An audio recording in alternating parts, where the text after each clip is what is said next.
नमस्कार, मानस Mishra all news India में आप सभी का बहुत बहुत स्वागत करते हैं। हमारे देश भर के कोर्टों में, चाहे सुप्रीम कोर्ट से लेकर के लोअर कोर्ट तक, लगभग 5.25 करोड़ केस पेंडिंग है। ये सब आप सभी जानते हैं।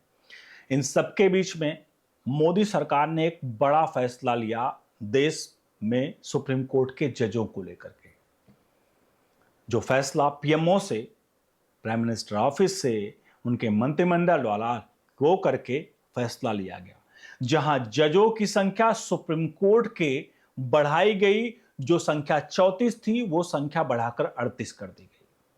अब ये पूरा मामला जब हुआ, चीफ जस्टिस ऑफ इंडिया ने इस पर मुहर लगाई और ये जो मामला था, जब ये सामने आया, जब ये संख्या बढ़ी, तो कपिल सिब्बल इस पर बौखला गए। कपिल सिब्बल बिलबिलाए क्यों, वो हम आपको दिखाने जा रहे हैं।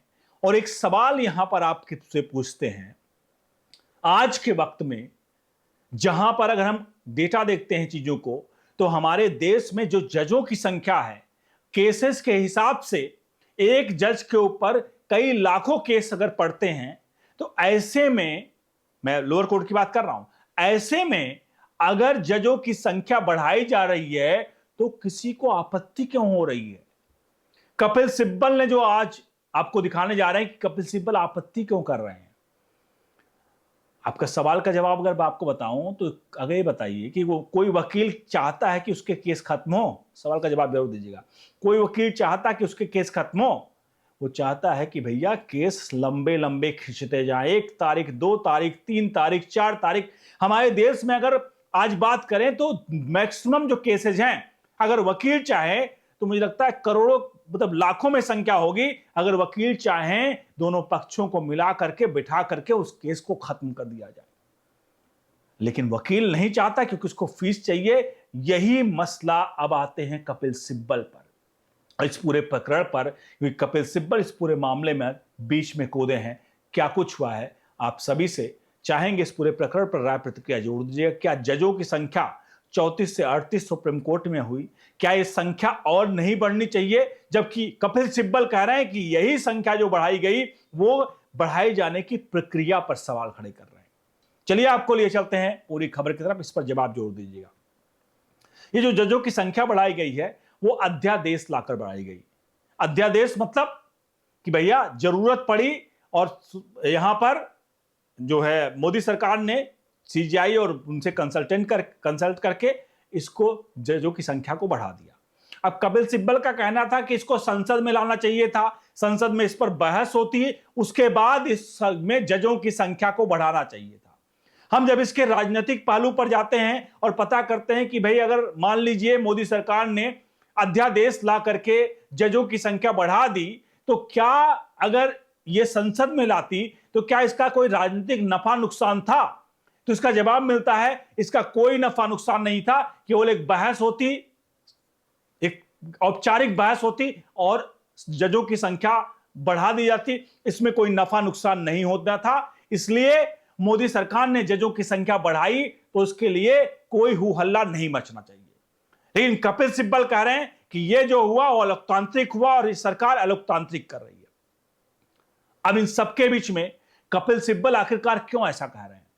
कपिल सिब्बल आरोप लगा रहे हैं कि जो बढ़े हुए केसेस की संख्या है, पेंडिंग केसेस जो हैं, उसकी जिम्मेदार कौन है? उसकी जिम्मेदार मोदी सरकार है। और जिम्मेदारी कैसे सौंप रहे हैं वो हम आगे आपको बताते हैं। अब सबसे बड़ा सवाल आपको पता है ये क्यों नहीं चाह रहे हैं कि जजों की संख्या बढ़े? इसलिए नहीं चाह रहे हैं कि जजों की संख्या बढ़े चूंकि अगर जजों की संख्या बढ़ेगी, आपको याद होगा पिछले जो chief justice of India DY Chandrachud थे, डीवाई चंद्रचूड़ ने एक बात कही थी। उन्होंने कहा था कि फोरम शॉपिंग होती है, मतलब सुप्रीम कोर्ट में, हमारे देश की कोर्टों में फोरम शॉपिंग होती है। और जिक्र किसका किया था? कपिल सिब्बल का नाम लेकर ही जिक्र किया था। किसके? उमर खालिद के केस में। जब उनसे सवाल पूछा गया था कि उमर खालिद के केस में आखिरकार, कपिल सिब्बल के कॉन्टेक्स्ट में पूछा गया था कि उमर खालिद के केस में बार बार आखिरकार क्यों जमानत नहीं मिल रही है, तो डीवाई चंद्रचूड़ ने कहा था, उनका इंटरव्यू था, आप जाकर सर्च करिएगा, कि केसेज में क्या होता है, वकील खुद पेंडिंग करते हैं केस को। वो देखते हैं कि मन मुताबिक जज मिले, याचिका लेकर आते हैं, पैनल के पास जाता है, पैनल देखते हुए पलटी मार जाते हैं। कहते हैं कि भाई ये पैनल तो एक तरह से उनका इनडायरेक्टली कहना था कि पैनल में उनका कोई अपना नोन नहीं है, तो क्या करते हैं, याचिका वापस ले लेते हैं। और यही इसी को उन्होंने फोरम शॉपिंग करार दिया। नहीं, फोरम शॉपिंग यही होती है कि अपने मन मुताबिक जजों का नियुक्त मतलब चयन करना वकील द्वारा। अब ऐसे में 38 जहां 34 सुप्रीम कोर्ट में जज थे, अब 38 हो गए। अब सिब्बल साहब को इसमें तो दुख तो होगा ही, क्योंकि जहां 34 की जान पहचान थी, 4 और नए बढ़ गए। तो पता चला भैया अब तो फोरम शॉपिंग में ऑप्शन थोड़ा और वो हो गया। पता चला अब गए तो वो जज आ रहे हैं, ये जज आ रहे हैं। जजों की संख्या जब सीमित होगी तो जान पहचान अच्छी होती। ध्यान रखिएगा, जजों की संख्या सीमित होगी तो जान पहचान बड़ा अच्छी होती। जब ज्यादा होंगे संख्या तो थोड़ी जान पहचान में दिक्कत होगी, क्योंकि अगर एक जज थोड़ा सा पलटी मारेगा तो दूसरे के पास होगा। आप समझ रहे बात को। इसीलिए कपिल सिब्बल शायद, चूंकि इसके पीछे कोई राजनीतिक मायने है ही नहीं, आखिरकार कपिल सिब्बल ऐसा क्यों कह रहे हैं, ये तो कुछ इसी तरह से बात हुई कि मान लीजिए सरकार ने लिया कि भाई किसी का एक्सीडेंट हुआ और उसको हॉस्पिटल लाया गया। हॉस्पिटल लाए जाने के बाद सरकार कह रही ठीक है इसका पहले इलाज करा दो जल्दी से, लेकिन कपिल सिब्बल कह रहे हैं कि नहीं, इसका इलाज मत कराओ, पहले पूरे डॉक्यूमेंटेशन पूरा करो, जितनी चीजें हैं सब पूरा करो, उसके बाद इसका कोई टच करेगा डॉक्टर। यहां केसेज पेंडिंग है, जहां सामने वो जज हैं, जज की संख्या बढ़ा दी गई, लेकिन ये कह रहे हैं जज की संख्या ऐसे नहीं बढ़नी चाहिए। अब कपिल सिब्बल का तर्क क्या है कि आखिरकार जजों की संख्या ऐसे क्यों नहीं बढ़नी चाहिए। कपिल सिब्बल कह रहे हैं क्योंकि केसेस जो है उसकी जिम्मेदार केंद्र सरकार है। केंद्र सरकार क्यों है, उनका कहना है कि सबसे ज्यादा केसेस जो है सुप्रीम कोर्ट में ईडी सीबीआई के लगे हुए हैं। ईडी सीबीआई झूठे केस पे केस भरती जा रही है, जिससे सुप्रीम कोर्ट में केसों की संख्या बढ़ गई। अब इस सवाल का जवाब अब जरा सोचिएगा। कपिल सिब्बल एक जाने माने वकील हैं। अब वो अगर इस तरह की बचकानी बातें करेंगे तो मुझे लगता है कि ऐसी बातें सिर्फ और सिर्फ मीडियाबाजी के लिए की जा रही हैं।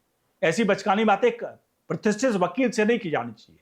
अगर ईडी सीबीआई गलत केस ला रही है तो आप एक पीआईएल डाल दो ना, आप एक पीआईएल डालिए और कहिए कि ईडी सीबीआई गलत केसेस ला रही है। पीआईएल तो डाल सकते हो आप और ठोक दीजिए ईडी सीबीआई को। आप बैठे हो अंदर सिस्टम में, आप तो ठोक सकते हो ना कि ईडी सीबीआई गलत केस ला रही, पीआईएल डालो, चीफ जस्टिस ऑफ इंडिया आपकी तुरंत सुनेंगे और आप सबूत साक्ष्य दो और ईडी सीबीआई को ठोक दो। आप इस बात से सहमत है मेरे कि नहीं सहमत है? सिब्बल साहब कह रहे हैं कि सबसे ज्यादा केसेस जब केंद्र सरकार आ रही है, अरे कर रही है तो आप लाइए पीआईएल ना, आप डालिए। आप जजों की संख्या पर सवाल क्यों पूछ रहे हैं?